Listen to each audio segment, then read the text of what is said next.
Hey there, movie fans. Welcome to a brand new episode of FYC from now until March 15th, 2026. We are going to be counting down. We're going to be laying in with our predictions for the Oscar nominees and the Oscar winners. Right now, we are going to dive into a real deep dive.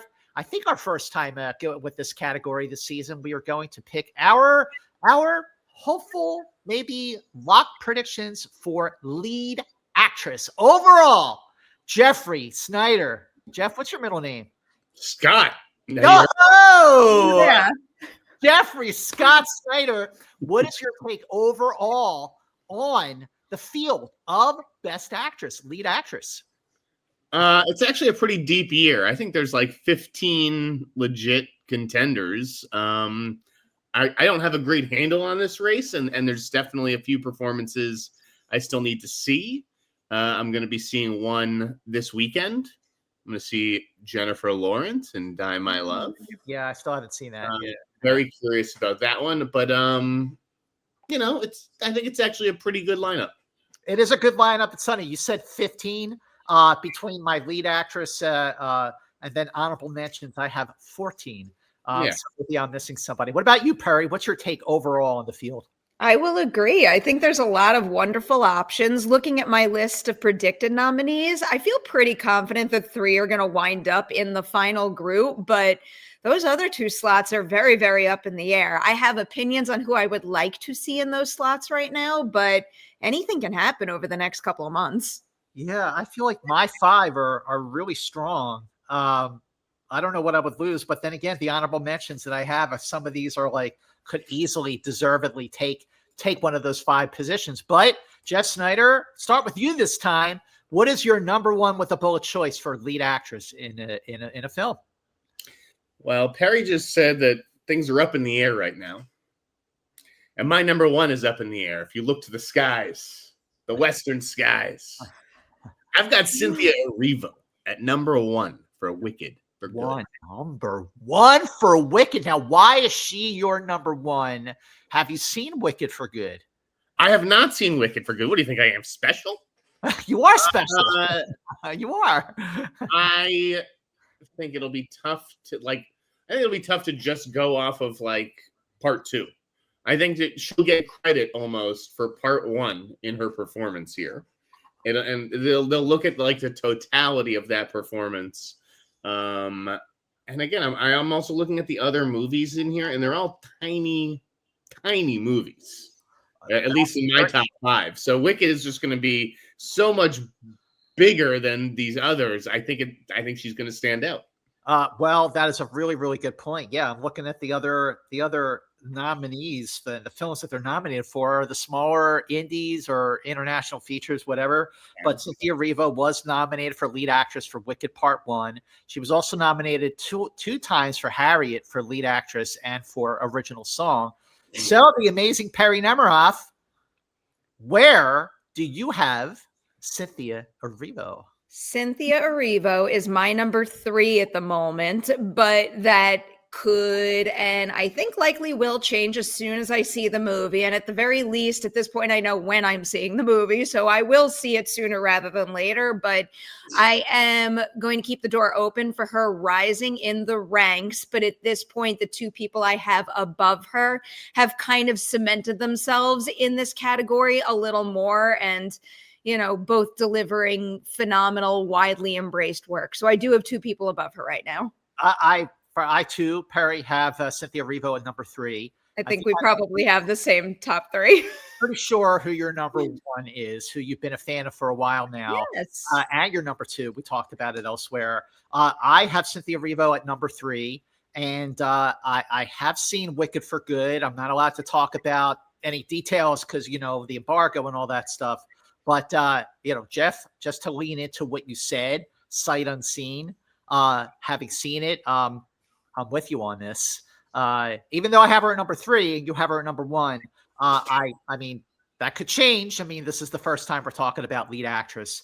With that, paranormal activity, who is your number one. I can't wait to see Jeff's reaction to this. In particular, my number one right now is Jessie Buckley for Hamnet.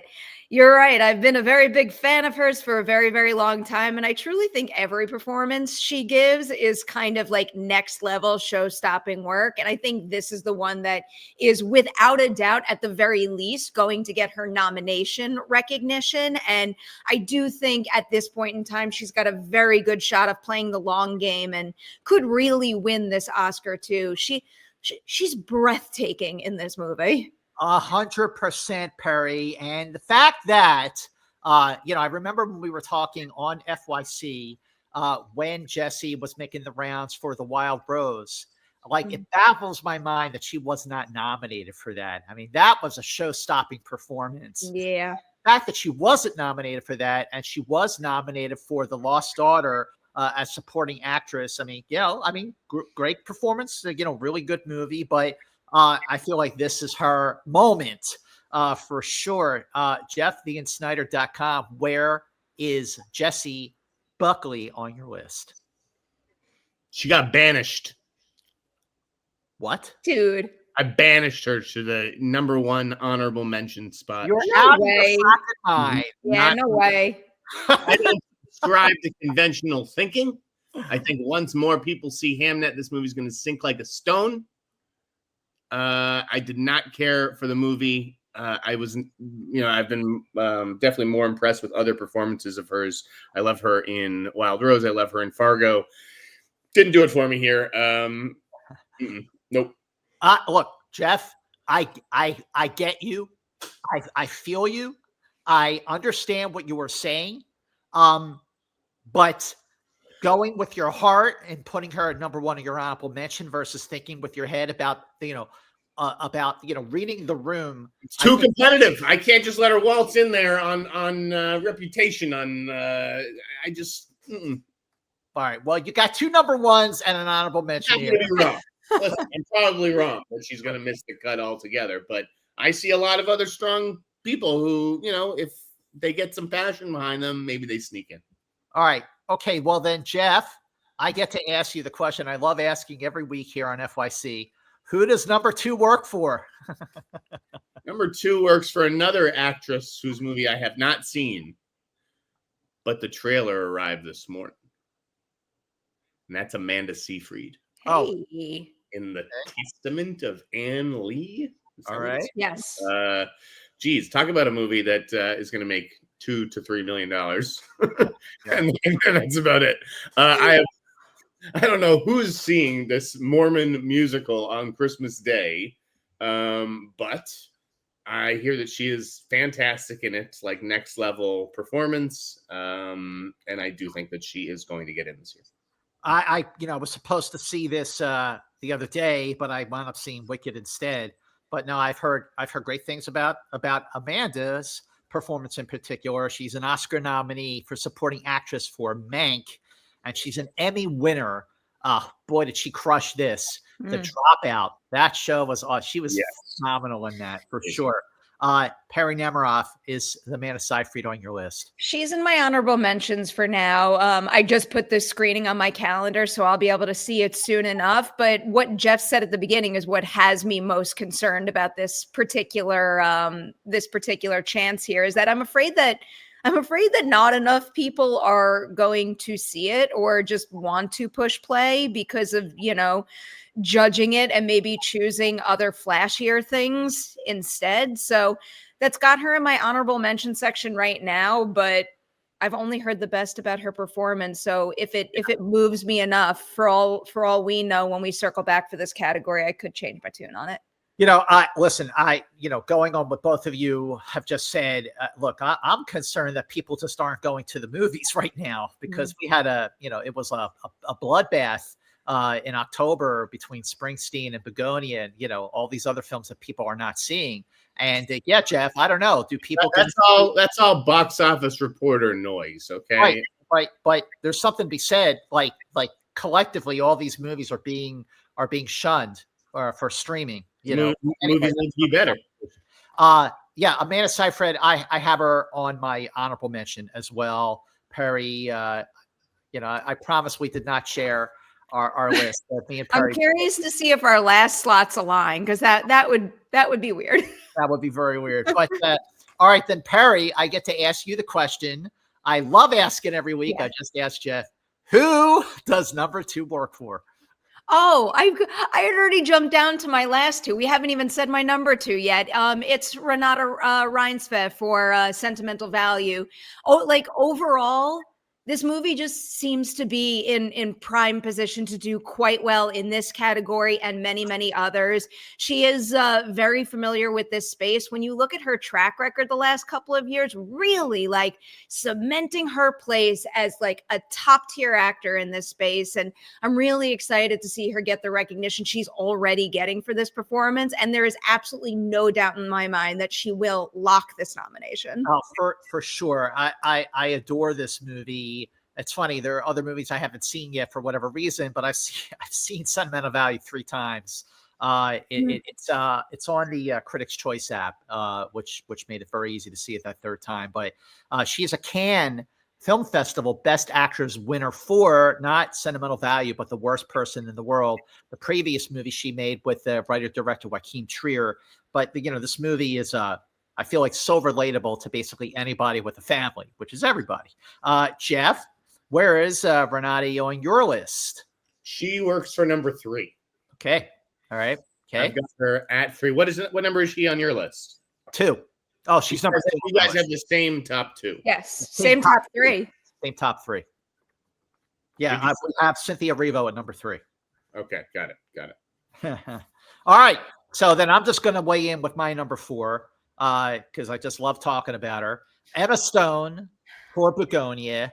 I mean, I feel like this is a little more divisive than Poor Things, but it's funny because I loved Bugonia more than Poor Things. It took me a while to wrap my head around Poor Things, but I loved Bugonia like the moment I saw it, especially that ending just like blew my mind. But what another really committed physical and emotional performance from Emma Stone, who's a 2-time Best Actress winner for Poor Things and for La La Land. I love this film, and I love her performance in it. Same with Jesse Plemons. Perri, is Emma Stone on your list? She actually is on my list. She's number 5, but I will put a little disclaimer here. I feel like she might be on my list because of recency bias. And I know, the box office and the film's production costs don't quite level out, but yeah. I feel like for the type of movie Bugonia is, it did make enough noise at the box office. And I have seen, I think, what the intended effect of the movie is, which is so much conversation just like online between peers who work in this space. People just seem to want to talk about this movie, and then also narrowing it down to her work and her work alone. Like, it is a phenomenal performance. A big part of the reason this movie works is because of A+ casting and 3 leads who very much can go toe to toe with each other. So I do think she has the best chance in my mind right now, also because of her track record in the award season space. So I do have her above other potentials right now, but depending on if Bugonia and the conversation around it has legs, this could definitely change. Well said, Perri. Jeff, Emma Stone on your list? My bald sister. No, she's not on the list. Honorable mention to me, Emma Stone will be held to a higher standard, and I don't think that this quite meets it. She is good in the movie, but shave her head, dude.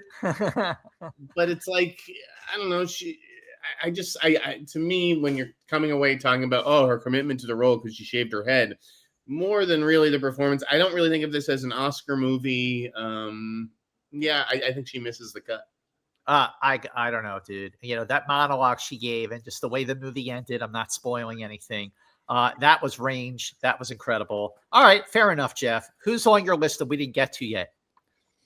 At number 4, I've got the motherfucking smashing machine, Sydney Sweeney. Wow. Bingo. Yes. Right. Okay, why? I think this is a dynamite performance. I think it's an actor totally stepping outside their comfort zone and pushing herself. I think Hollywood is ready to anoint her in the same way that it's been ready to anoint Timothée Chalamet for a while. Yeah, good point. I think she just really is committed here. And to me, the end of this movie, which I didn't really see the third act coming because I wasn't familiar with Christy Martin's story. I love the ending. And I think that the ending leaves you on like a rah note where you're like, fuck yeah, Christy. All right. So a couple things here, Jeff. As far as Sydney Sweeney's comfort zone, what is her comfort zone? I love that she doesn't have a comfort zone between Euphoria, White Lotus, and Christie. Clearly, she's going outside the box with a lot of what she's doing on the big screen and the small screen. And like you, when I saw Christie at TIFF, I had no idea about that third act because up until this film, Christy Martin, the real Christy Martin, was not public about that. So that was a big surprise. And to me anyway, and to you, and I'm sure to Perri too. But I thought that I loved the way the film started off as like, a sort of underdog boxing drama. And then it turned into a movie about surviving domestic abuse. Gradually, it wasn't like an abrupt shift, but I thought Sydney Sweeney crushed it. She's number 5 on my list for a nomination. Anyone who submits herself to those wigs deserves an Oscar.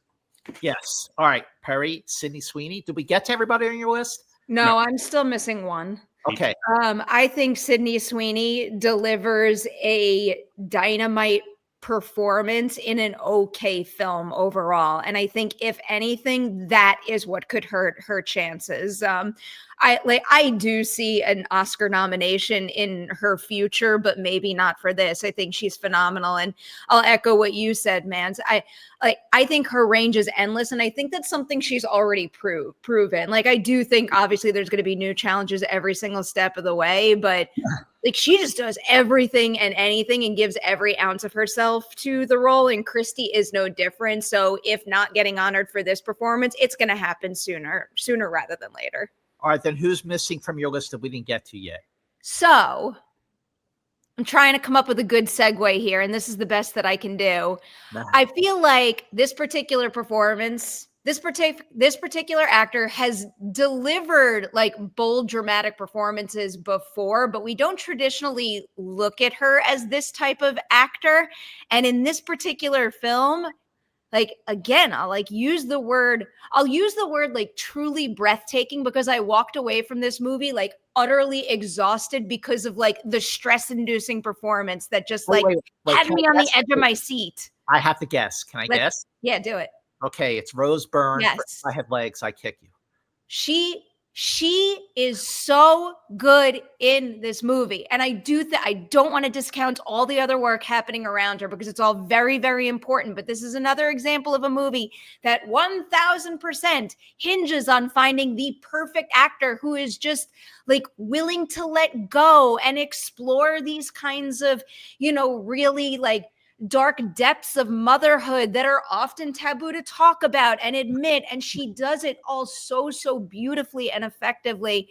I am a teeny bit nervous that, like what I was saying with the Testament of Ann Lee, that not enough people are ultimately going to see If I Had Legs, I'd Kick You. But she deserves it. And I also think we're in an industry that really respects her. So I think the combination of those two things, plus maybe a solid campaign from A24, could make this a reality. All right. So a couple things here. First of all, I agree with you. Rose Byrne, she is consistently good in everything she does. And to the point where it was shocking to me that she's never been nominated for an Academy Award, though she is a 2-time Emmy nominee for supporting actress in a drama series for Damages. This is far and away her very best work. So committed, such immersion into this role. She's in every single scene of the film. And it's so intense and unnerving that I needed a drink to calm down when it was over. And I mean that in a good way, because, why not? But no, I agree with you. Rose Byrne is number 1 on my honorable mention. She could easily flip with Sydney Sweeney, is how good she is in the film. Jeff, what do you think? What do you think, Rose Byrne? If I had legs, love Rose Byrne, great actress. She'll be our 2026 Indie Spirit Award winner. I think this movie is too small. I think that the first reaction I had to this movie was, I'll just tell you, I was the first one out of the room in the press screening. Couldn't wait to get out of that room. Well, I mean, it's not going to, leave you, jumping up and kicking your heels. It's still a very, very good movie. Perri's right. She's great in it, but I think the movie just was DOA basically, and I don't see A24 really mounting much of a campaign. So I have her on the honorable mention list, number 8, right behind Emma Stone. All right, then do we get to everybody on your Nope. list? Nope. Who's missing? I'm totally down to revise this in 2 days after I see the movie, but at number 5, I've got Jennifer Lawerence. Oh, you do have Jennifer Lawerence. Okay. All right. And Perri, you don't have Jennifer Lawerence. We got through your five. I don't. All right. I don't Erivo, Seyfried, Reinsve, Sweeney, Lawerence. All right. I have Jennifer Lawerence, number 3 on my honorable mention. I haven't seen the film yet. I'm seeing it this weekend too. I just couldn't make any of the press screens, but whatever. All right. So we've got to all of our 5s, but I just want to throw out a couple honorable mentions here that, we have to mention. If One Battle After Another is the front runner for Best Picture and maybe director and even, screenplay, Chase Infinity is a big part of that film. And she is going to be campaigning for lead actress. And how do you have all these nominations for, picture, director, screenplay, lead actor, maybe 2 for supporting, 1 for supporting actress, for a Teyana Taylor, cinematography, all that, and not Chase Infinity. I think that is, even though, the other actresses on our list, on each of our 5s, are really strong. How does Chase Infinity not make the cut if all those other nominees do? What do you guys think of that, Jeff? I thought she was really good in the movie, but I think she's been thrown to the wolves in this lead actress category. I think she's too young, and I just don't see it in the performance. Yeah. Perri? I see it in the performance. Like that is a nomination worthy performance to me, but I will agree with what Jeff just said. I think this is just a bad year for her because it is essentially being thrown to the wolves where it's a stacked category, and it's going to be a little difficult for her to get enough of the One Battle After Another spotlight when so many other actors from that movie are going to get nominated. So I just think things are not in her favor this year, maybe. It's a good theory, Scott, that like the tide will carry her to a nomination. Mm-hmm. And certainly the movie's much bigger than most of the ones that we discussed today.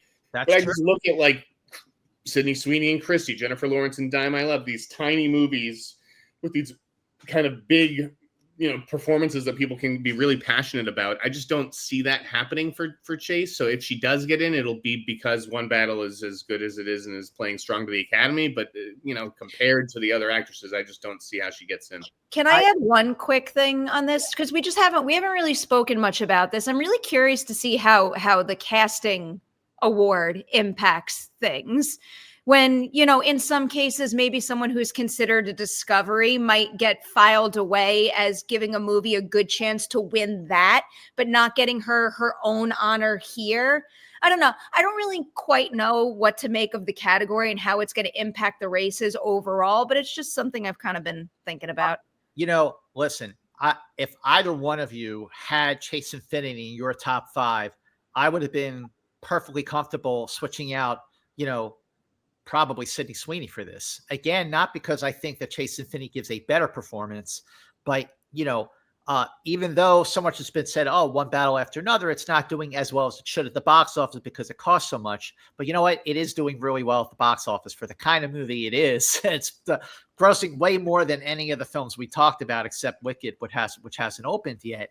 And I just really think there is something to be said about Chase Infinity riding the wave, Jeff, as you put it.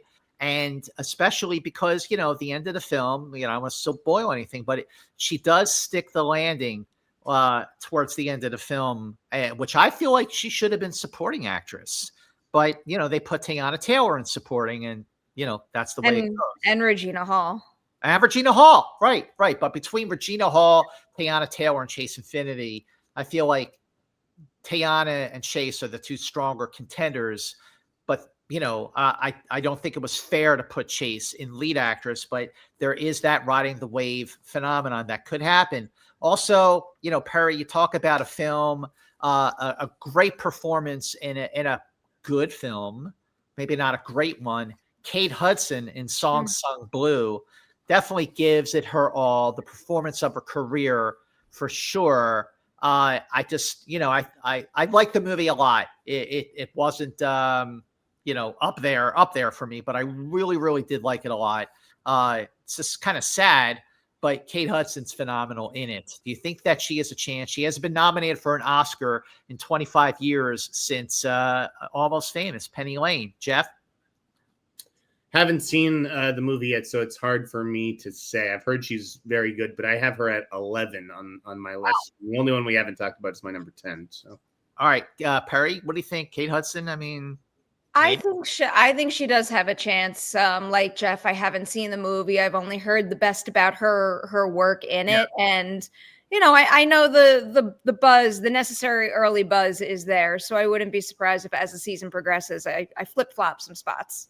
All right, another film, another actress who is kind of a triple threat on this movie. And, the Academy does love throwing in a good surprise every now and again. And, Jeff, I think you're a fan of this film and this actress, Ava Victor, for Sorry Baby. You didn't like Sorry Baby? No. Oh, I thought you did. Okay, Perri? Maybe I loved this movie. I think this movie very much deserves to be in the Oscar race, but I think it's gonna fall. I don't want to phrase this as though these are less than, but it's gonna wind up in the indie spirit race, and it'll probably do quite well there. But I'm just having a tough time seeing it crack the Academy Awards this year. Yeah. Okay. Any other contenders, honorable mentions on your list, Jeff, that you think deserve, a shout out other than maybe? I have to go with my grieving friend at the moment, Laura Dern. Oh, yeah. I just saw it. It's good. It's really good. This thing on is excellent. But is Laura Dern going for lead or supporting? Lead, I think. Yeah. I think in all of my documents, she's lead. That film, doesn't open till December 19th, but Searchlight's been screening it. Will Arnett is I talked about this last time, a revelation. And Laura Dern is awesome. This movie's awesome. I just adore this film. I love it. I agree. I just think she really delivers a full-fledged character. Yeah. I wish they would move her to supporting though.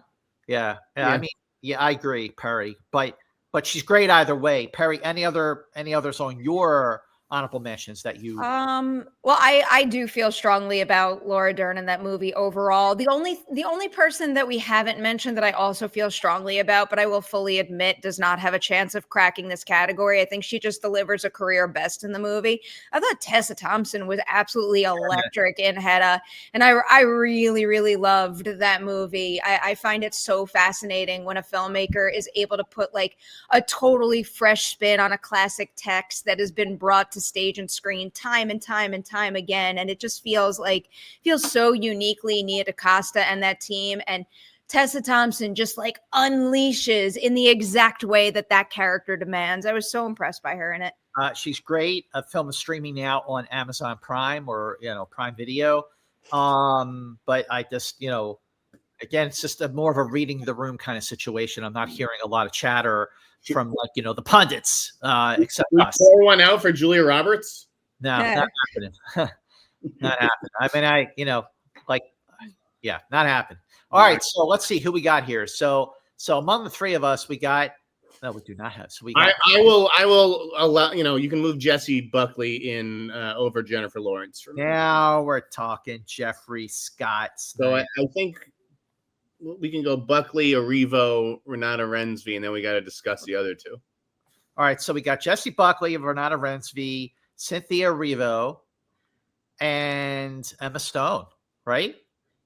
Well, two of us do have Emma Stone. Two of us is Emma Stone, and two of you have Rose Byrne. Wait, Jeff, you have. No, you have Sydney Sweeney, right? Oh, you and I have Sydney Sweeney. Two Sydney Sweeneys. So there's two Emma Stones, two Sydney Sweeneys, three Cynthias, three Renatas, and three Jessies. What about Amanda? Amanda, I don't have her. And you don't have her yet. Okay. All right. We'll come back to this after we've all seen it. Jennifer Lawerence, I mean, I full support her. She's an Oscar winner for Best Actress for Silver Linings Playbook, of course. We'll see how I revise that list after I see the film. A lot of movies out there right now. And then let's see, Claire Foy, H is for Hawk, June Squibb for Eleanor the Great. But no. All right. So that leaves either Sydney Sweeney or... we've got our 5. We've got our 5, yeah. Duh. Okay. So there's our 5, folks. Got Jessie Buckley for Hamlet, Renata Reinsve for Sentimental Value, Cynthia Erivo for Wicked for Good, Emma Stone for Bugonia, Sydney Sweeney for Christie. That is how we do that for FYC Best Actress nominations predictions. Make sure you subscribe. Scroll down right now. Don't say you're going to do it later or I'll get around to it. Get to it now. Scroll down and hit subscribe. Make sure you follow P. Nemiroff or Perri Nemiroff on all her social media platforms. Make sure you subscribe to Jeff's newsletter, theinsnyder.com. Scoops galore. Eat shit, Hollywood trades. Jeff Snyder is on the ball. Make sure you follow Jeff at The Insnyder on his social media platforms. Make sure you subscribe or watch Jeff's other show, my good friend Johnny Roca, on John Roca's YouTube channel, which is called The Hot Mic. Also, make sure you follow me at Movie Mans on, Instagram, X, TikTok, MySpace, whatever you want to do. Make sure you subscribe to my YouTube channel, which is just Scott Mance, and check out the latest episode of my podcast series, Consider This, my interview with writer-director James Vanderbilt, whose film Nuremberg is in theaters now. Make sure you share FYC on all your social media platforms. Come back next time for a brand new episode of FYC. And until then, FY, see you later. Pew, pew, pew.